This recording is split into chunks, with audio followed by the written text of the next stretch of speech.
Kort fortalt, så går det ud på, at man har mulighed for at scanne nogle emner og printe nogle emner. Og man har også mulighed for at scanne nogle emner, som man så kan få lavet en fil på bagefter, hvis ikke man har en fil på den. Og det er det, vi kalder reverse engineering. Her på skolen, der har vi 4 forskellige plastprintere, der kan printe med forskelligt plastmaterialer. Og så har vi en metalprinter, som lige PT-printer med rustfrit stål. Vores 3D-scanner er en scanner, som kan scanne komplicerede emner. Det kan være emner, som man ikke har en fil på i forvejen, det vil sige, at man ønsker at få lavet en fil til det emne.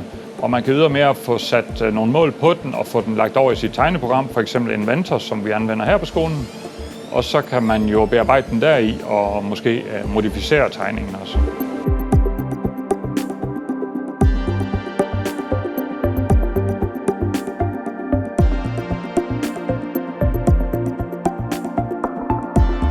Når vi kører det projekt her på skolen, så er det fordi reverse engineering, det er jo en god ting at kunne, fordi mange gange så har man jo faktisk et emne, som man måske ikke har en fil på, og så har man jo mulighed for at få lavet filen på en nem måde, i stedet for at skal til at måle den op med forskellige traditionelle måleværktøjer.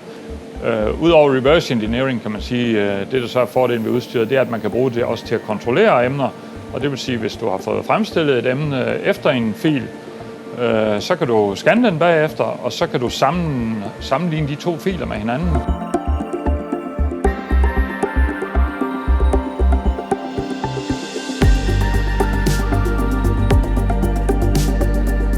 Her på skolen, der anvender vores elever 3D-print for eksempel i kombination med noget andet.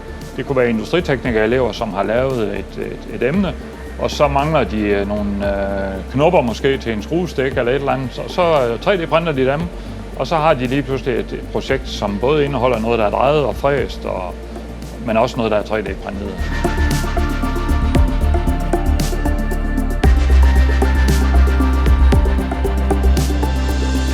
I Videnscenter for Automation og Robotteknologi, der udbyder EUC Nordvest takeaway-kurser, hvor vi tilbyder at komme ud til andre erhvervsskoler og tage vores udstyr med ud. Altså en lille printer, en 3D-printer og så vores scanningsudstyr.